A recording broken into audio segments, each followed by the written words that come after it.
Diego County sees its largest one-day jump in confirmed COVID-19 cases so far, increasing by 131 with a total of 734. Good evening and thanks for joining us. I'm Marcella Lee. I'm Carlo Cicchetto. 2 additional deaths were reported here in the county as well, bringing our total to 9. Also today, Baja California reported its first death to coronavirus. And starting tomorrow, the convention center downtown will open its doors to temporarily house San Diego's homeless during the pandemic. This comes as the head of California's public schools makes a sweeping announcement impacting millions of students and parents.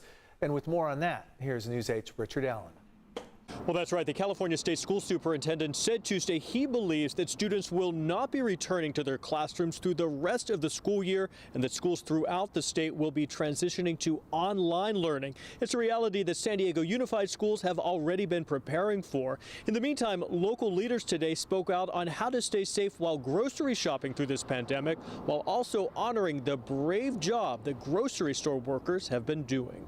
Let me assure San Diegans that it is safe for you to go to the grocery store. Tuesday, local leaders highlighted the best ways to maintain that level of safety while shopping for essential supplies. These people are part of our community. They're risking their lives to serve us. So far, 1 grocery worker at an Albertsons in Escondido, as well as 2 workers at a Sprouts in Carlsbad have been diagnosed with COVID-19. Officials say that following CDC guidelines, both stores are safe to shop in. Grocery workers, like so many of our first responders, are on the front lines. To minimize exposure to the virus while shopping, Mayor Kevin Faulconer outlined some key steps. Don't go to the store or to work, of course, if you're feeling sick. Also, instead of cash, use a credit card or smartphone to pay to minimize personal contact. Don't bring the entire family while shopping, and always maintain social distancing while in the store. Todd Walters of United Food and Commercial Workers Local 135 says employees are asking for more precautions to limit their exposure to coronavirus. I know many members who have parents and children like all of you, and they're concerned that they won't be able to take care of them. In the meantime, local nonprofits like Stay Home San Diego are doing the grocery shopping for elderly San Diegans. We are serving several hundred bags of groceries a day to local seniors and keeping them home safe. Along the same lines, Governor Newsom Tuesday announced a new hotline to help California seniors stay connected while self-isolating. Not just for wellness checks related to food and medicine, but the deep anxiety people are feeling being isolated at home. And that hotline number is 833-544-2374. For more information, just go to cbs8.com and click on the hot button. Back to you. A passenger on the Celebrity Eclipse cruise ship tests positive for the coronavirus. The ship docked in San Diego just Monday. Yesterday, officials said no one on board the ship was showing any flu-like symptoms, but now 1 passenger and 3 crew members are confirmed to have the virus. County officials say no more cruise ships will be allowed to let passengers off here in San Diego. The captain of the San Diego-based USS Roosevelt is pleading for help after dozens of sailors tested positive for COVID-19. In a letter to Navy leaders, Captain Brett Crozier says the current plan to quarantine sailors not showing symptoms in a gym in Guam is not in accordance with CDC guidance. He wants 90% of the ship's sailors to be put in isolation, keeping just 10% on board for cleaning and essential services. The admiral would not discuss numbers, but says they are trying to balance the needs of an active nuclear warship. The coronavirus has now claimed the lives of more than 3,500 people in the United States. There were more than 700 deaths reported today, many of them in New York City. That's where we find Elise Preston with the latest details on the surge in cases. As the death toll rises, efforts to contain the coronavirus are intensifying. We underestimated this virus. It's more powerful, it's more dangerous than we expected. More people have now died of COVID-19 in the U.S. than in China, where the outbreak emerged late last year. We're living in and through an all-hands-on-deck moment, if I've ever seen one in my lifetime. Cities, states, and towns across the country are gearing up for an anticipated surge of critically ill patients. This coming Sunday, April 5th, is a demarcation line. This is the point at which we must be prepared for next week when we expect a huge increase in the number of cases. New York is the epicenter of the crisis in the U.S., but experts say no state will be spared. We need you to heed this call for you to stay home for 2 weeks. Lives are depending on it. In some states, officials are still trying to keep the coronavirus out of their communities. The number of out-of-state travelers is creating the issue because some of them are coming from hot spots that we want to be able to limit and restrict. Late Monday, the White House Pandemic Task Force gave its latest projected mortality numbers, estimating that more than 100,000 Americans could die, despite the steps currently being taken to mitigate its spread. Elise Preston, New York. Is it time to wear a face mask in public? Governor Gavin Newsom says he plans to make a major announcement on face mask guidelines. It comes after federal health officials said they are considering new mask recommendations following other countries that have been able to slow the spread of coronavirus. As News 8's Lamore Abrams reports, it's not the professional but the amateur masks that officials say could protect us. Public health and political officials now say it is time to clarify the guidance on face masks, not suggesting we take away from those N95 masks as hospitals face critical shortages, but saying anything is better than going out in public without even a homemade one. They've become a symbol of the coronavirus pandemic.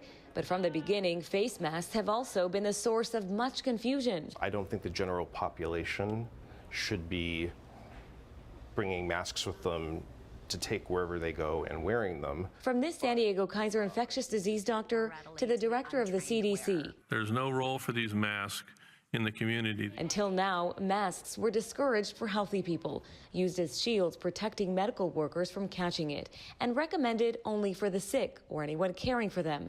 Not anymore. You can use a scarf. A scarf is everybody, a lot of people have scarves, and you can use a scarf. Scarf would be very good. President Trump encouraging do-it-yourself face covers, leaving the N95 masks for healthcare workers facing a critical shortage. Czechoslovakia and other parts of the globe that have moved aggressively to advance protocols on face masks. The governor of California now taking a closer look at the recommendations, referring to the Czech Republic's approach.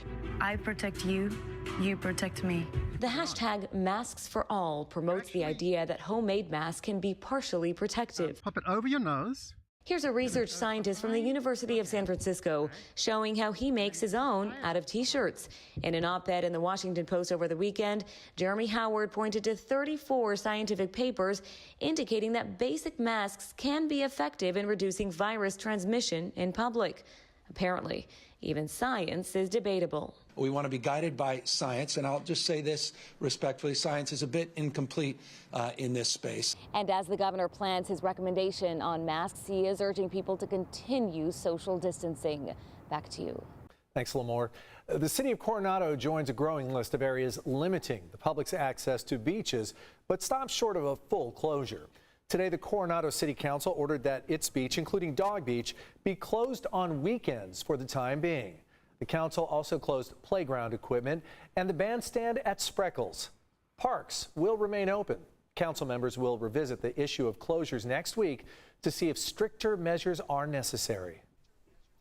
The Chula Vista Police Department is used to fielding calls about traffic and crime concerns, but a recent request sent a veteran officer on a call unlike any he's responded to before. News 8's Abby Alford shows us how the officer went above and beyond the call of duty to help an elderly woman.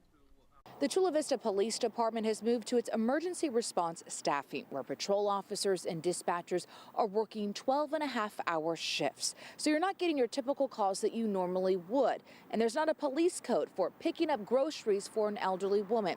Well, that's exactly what one officer did and more.